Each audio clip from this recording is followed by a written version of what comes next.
Bueno, de hecho, los que están en el agro recordarán de que a diferencia de pandemia, que fue realmente necesario emitir normas excepcionales para todos los sectores, previamente el sector agrícola, agropecuario en general, vino recibiendo asistencia de las perspectivas financieras con medidas transitorias del Banco Central, incluso ya desde mediados del año 2015, 16, con caídas de precios y después también por los factores desfavorables, digamos, del clima. 2019, incluso el año anterior a la pandemia, tuvimos un año muy complicado porque tuvimos al mismo tiempo inundaciones, incendios, lluvia. Bueno, en el 2022 también con mucha ya experiencia acumulada, con mucha anticipación también y por los indicadores que nos compartieron desde el Ministerio de Agricultura, ya se habían emitido normas rápidamente en enero cuando se veía venir de que las oleadas de calor, el clima intenso iba a ser muy desfavorable, incluso con previsiones un poco negativas de una caída de casi el 50% del PIB agrícola que después, por suerte, con ciertas mejoras en otros cultivos, fue cercano al 30%, ya habíamos también emitido medidas que, bueno, esos fueron para el año 2022.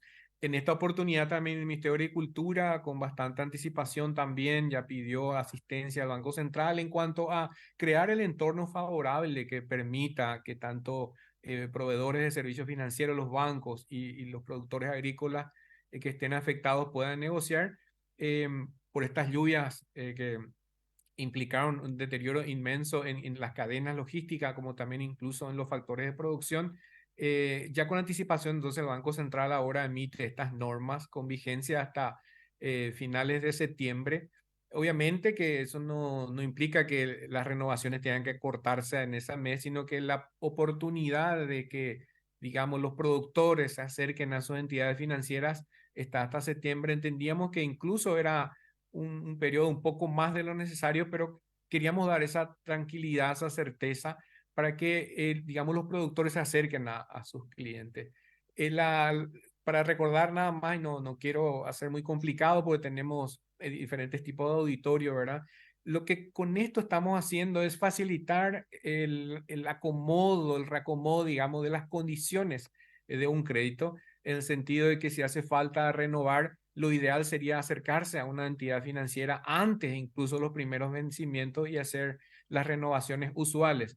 Eso es típico. El negocio financiero y tratamiento de los clientes es un negocio recurrente, entonces no es nada nuevo esto. Pero en la eventualidad de que por alguna razón no se pudo acordar y ya se ingresó en un periodo de mora, digamos, bueno, también está permitiendo esta medida transitoria de que se puedan hacer nuevos acuerdos y se interrumpe incluso la mora, aunque no se hagan pagos ínfimos de intereses o parte del capital. Esa es la ventaja a la cual ya, digamos, el sector agrícola está acostumbrado, es digamos, no cambia mucho con respecto a los años anteriores.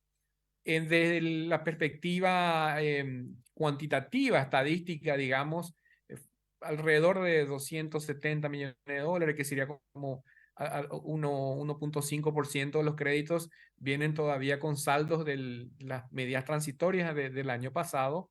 Eh, Finales, segunda quincena de marzo se emite esta medida transitoria. Si bien no tenemos los saldos exactos, porque como recordarán, recibimos al cierre del mes comienza la remisión de información de las entidades. También tuvimos Semana Santa de por medio, estamos todavía recibiendo información, pero las estadísticas tempranas nos demuestran de que ya inclusive en los últimos días de marzo, ya las entidades comenzaron a realizar operaciones de reprogramación con sus clientes. Fácilmente 60.000 millones, todavía es muy pequeño comparado al saldo de medida transitoria, pero todavía es ínfimo. De hecho, recordemos que eh, las medidas excepcionales llegaron casi al 20% en el mayor volumen de estas medidas allá por mediados del 2020. Hoy está bajando gradualmente. Entonces forma parte del monitoreo usual que estamos haciendo con el sistema. Entonces medidas transitorias, eh, estamos monitoreando, estamos en el inicio, digamos, de las medidas 2023 en ese sentido. En lo que fueron los años anteriores, que usted mencionaba justamente periodos anteriores en que también tomaron algunas medidas transitorias dependiendo de la situación, ¿vieron que los productores, gente de los agronegocios, se acogieron a estas medidas, les sirvió, estuvieron apelando a refinanciaciones, reestructuraciones, de acuerdo a cada situación? ¿Vieron eso en sus estadísticas? En el 2015-16, si uno se remonta un poco la historia, vimos un mayor uso de las medidas transitorias con respecto a las renovaciones usuales. Porque aprovecho un poquitito para volver a hacer énfasis en este tema.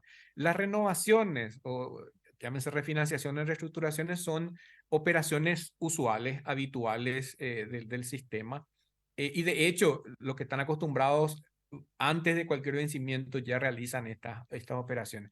De hecho, casi el 12% de la cartera sigue este patrón usual de renovaciones que hasta es una práctica comercial. Entonces, lo que vimos es que en el tiempo el sector agropecuario también aprendió esto de la importancia de acercarse rápidamente a no tener ninguna mora de por medio. Y lo que vimos es que más que acogerse a las normas, esta tranquilidad o, digamos, en la emisión de esta norma por el Banco Central, lo que crea ese ambiente favorable que decir, bueno, estamos invitados a acercarnos a nuestras entidades para hacer las renovaciones. Entonces, lo que vemos es que en el tiempo hubo más dinámica en las renovaciones usuales y cada vez menor uso de las medidas transitorias, pero sí, también vemos de que los pequeños productores en particular o aquellos que tienen un poco más de dificultad para acercarse a hacer estas renovaciones o nuevos documentos siguen utilizando las medidas. Y el otro, el sector de los un poco más medianos, grandes empresarios, en donde también tenemos factores cualitativos que van más allá de la mora o el atraso, que muestran pérdidas en sus estados financieros. Entonces, en el análisis podría considerarse como un factor negativo.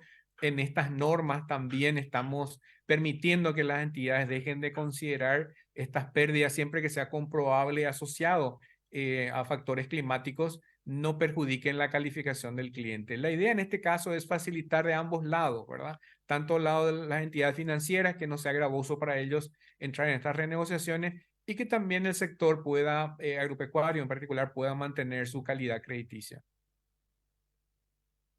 ¿Estas medidas afectan tanto al sector público como privado, la banca pública como privada?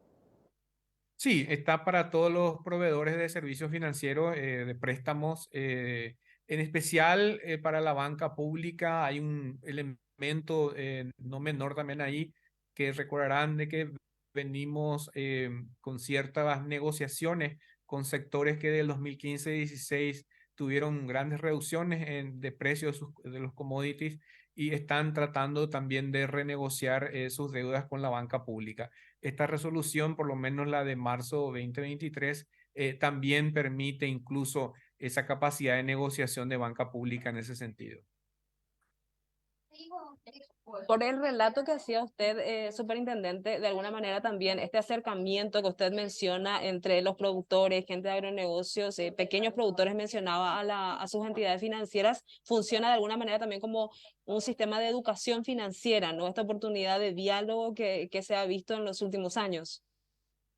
Sí, correctamente. Lo que siempre aprovechamos de estas oportunidades que ustedes nos dan para conversar con el público es insistirle que nos esperen, que no dejen pasar mucho tiempo. De hecho, esa sensación de que las medidas están ahí es lo que un poco trae tranquilidad y sosiego, digamos, en el momento de las negociaciones, pero también depende del momento en que uno se acerque. Si está faltando 2 o 3 meses para mi próximo vencimiento, el tiempo pasa volando. Hoy ya me tengo que ir a sincerarme con la entidad y decirle, creo que mi flujo de caja tuvo modificaciones, necesito cambiar el calendario de pagos y no esperar hasta el último día, porque siempre hay papeleo de por medio o algún análisis crediticio que pueda requerir cierto tiempo.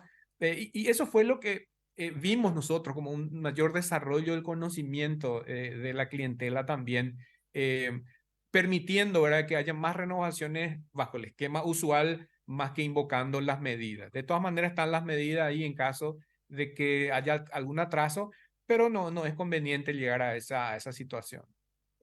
Destaco por último ya también agradeciéndole su tiempo, superintendente, este diálogo que usted menciona con el Ministerio de Agricultura y Ganadería, que bueno, gracias al aviso, nos decía usted cuando empezaba, ¿no? Es que se pueden ir tomando decisiones y bueno, de alguna manera estamos viendo un trabajo entonces que sale en beneficio de los trabajadores del campo paraguayo. Así mismo es.